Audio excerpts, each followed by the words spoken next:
How's everybody? Not as good as you, probably. Whenever you're ready to start, they know you're going to make an opening statement, and then we'll have questions.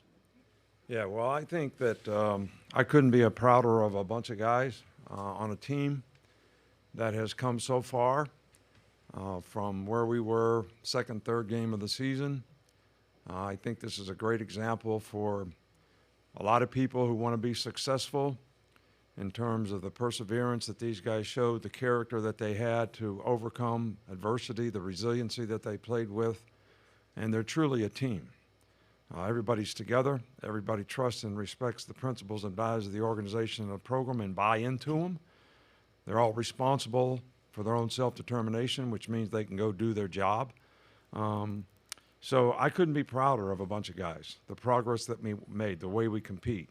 You know, Georgia has got an outstanding team. And I think our team wanted to prove all year.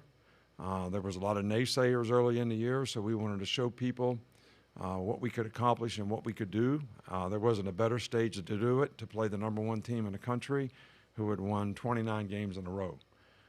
And because that's the end point that says you really got where you wanted to go.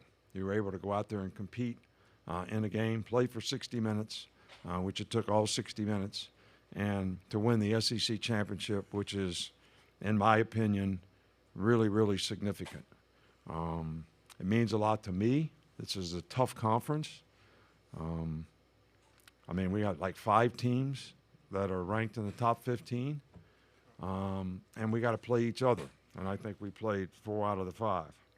So I know you're going to ask me, so I might as well just get to it. Because, you know, having anticipation is something that's important to being a good coach. Not that I think I'm a good coach. But the message that I would send is we won the SEC. You know, we beat the number one team in the country, which everybody thought on the committee was the number one team in the country. And they won 29 straight games.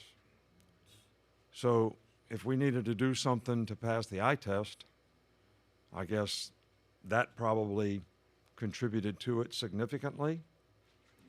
And if you really want the 4 best teams to compete, the 4 most deserving teams that have progressed throughout the season. You know, we're not the same team we were when we played Texas. We're not the same team that when we played South Florida. So I don't think we should be considered as that team right now. And I think people should look at the whole body of work in terms of what the team was able to accomplish and what they were able to do. And I think this team is one of the 4 best teams and one of the teams that's deserving to be in the playoffs. All right, we'll take questions. If you would, again, raise your hand. Second row. Second row.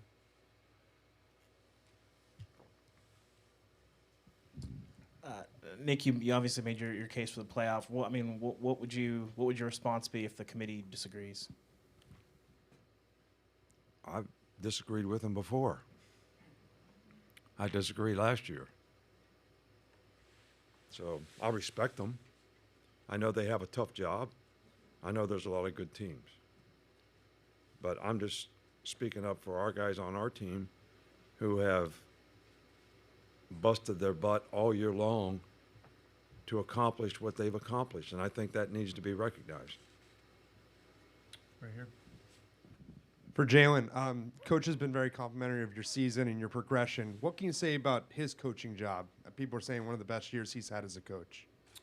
The biggest thing as players that we can do best is be coachable.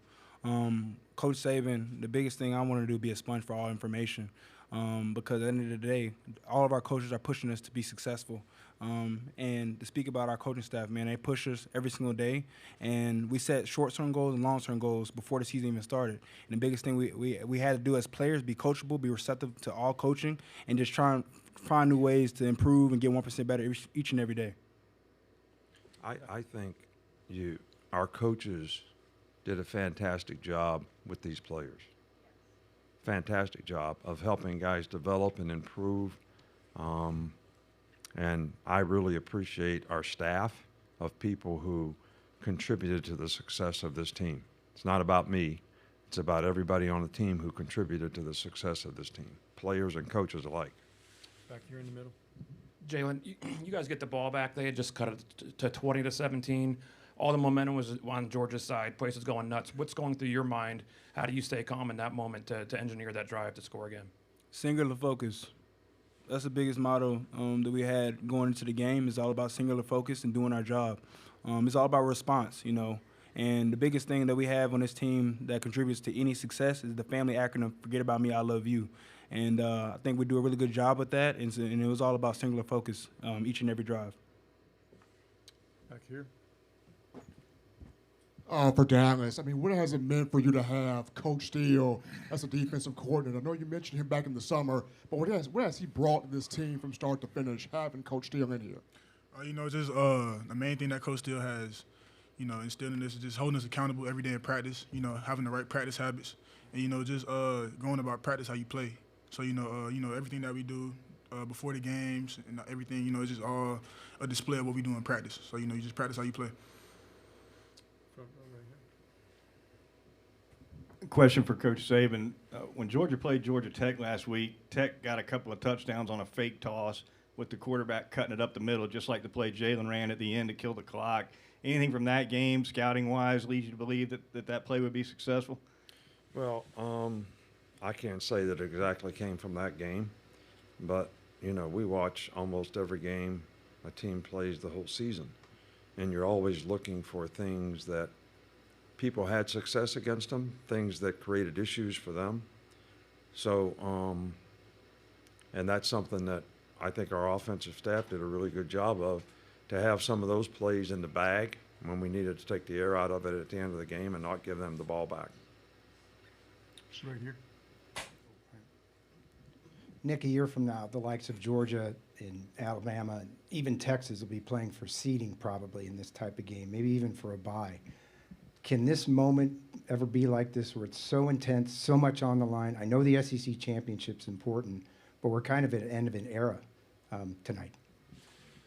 Yeah, well, I've been through a few of these eras where we didn't have a national championship game, where 2 teams played. Now 4 teams been playing. Now 12 teams are going to play. So, but I think when we have 12 teams, you all still make a case for 12 more. So that's kind of your job. So, just like the basketball tournament. I mean, how many teams they put in? 68, and then you have a 2-hour show on who else should have got in, or who got in that shouldn't have. I mean, that's always going to be. That's part of it.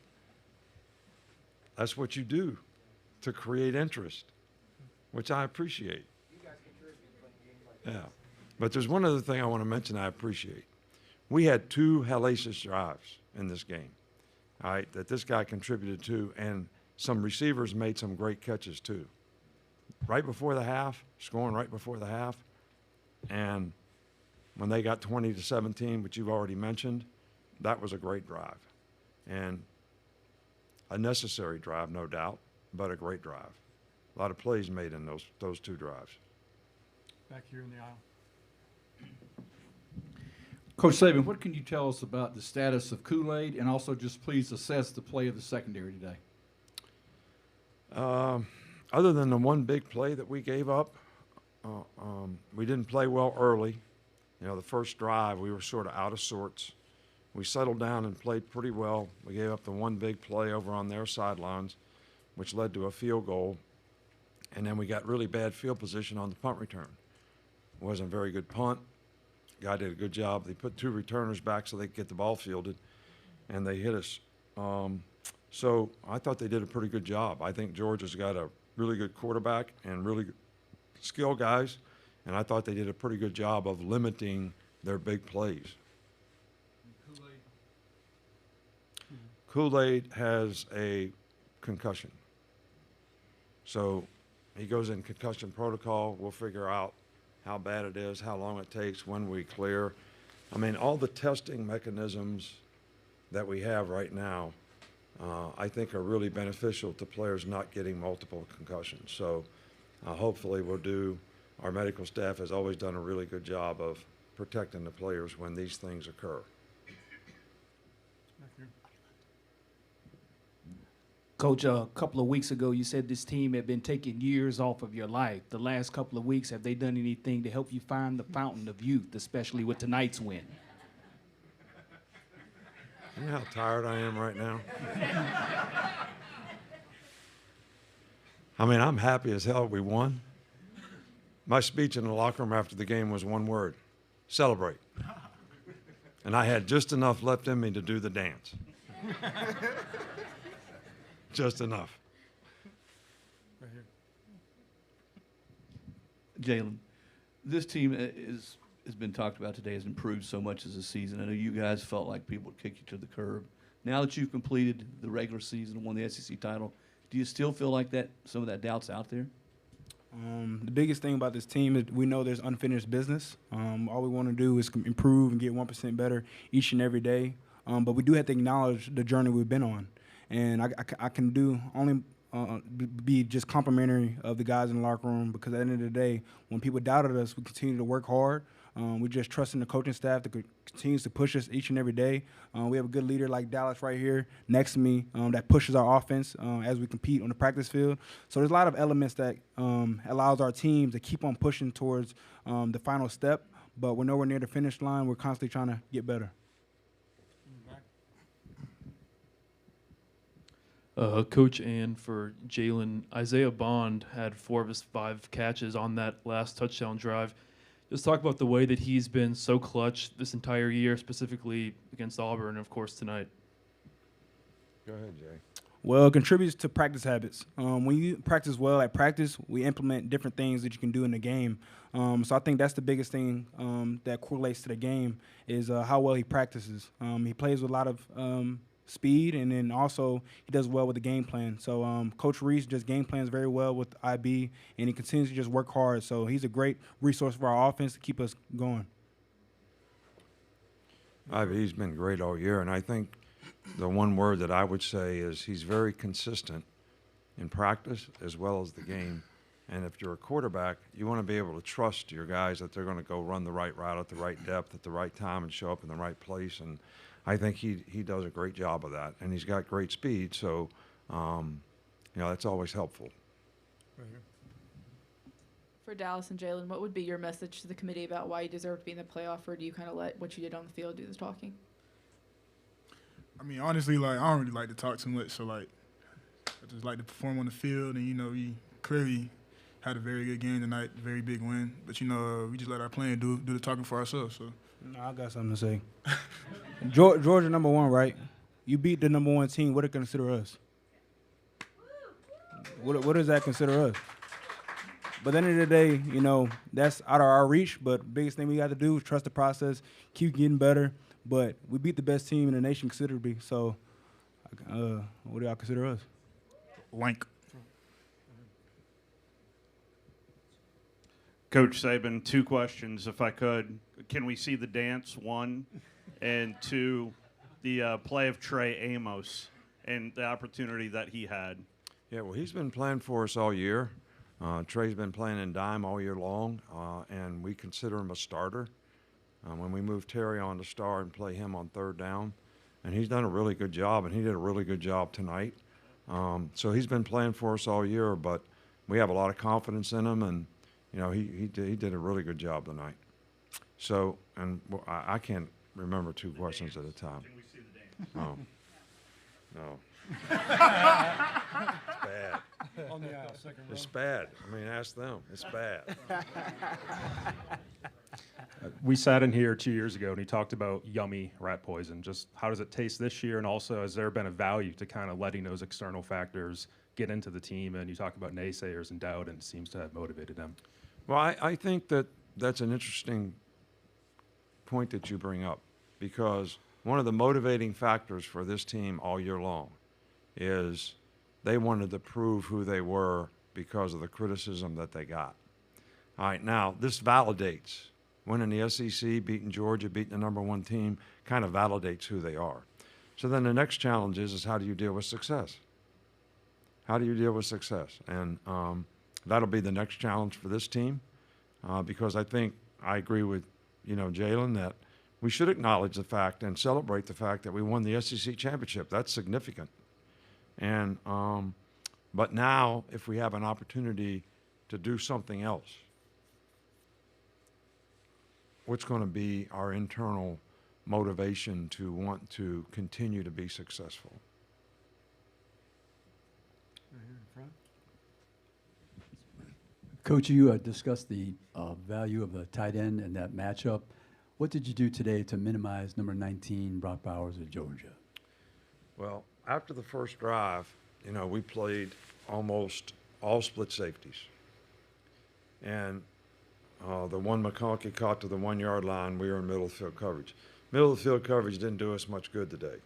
That's what we played like in that first drive. So we played split safeties the whole time. Now, when you do that, you get more guys, somebody under them, somebody over them, somebody banging on them, and you're not covering them one-on-one. But to do that, you got to be able to stop the run.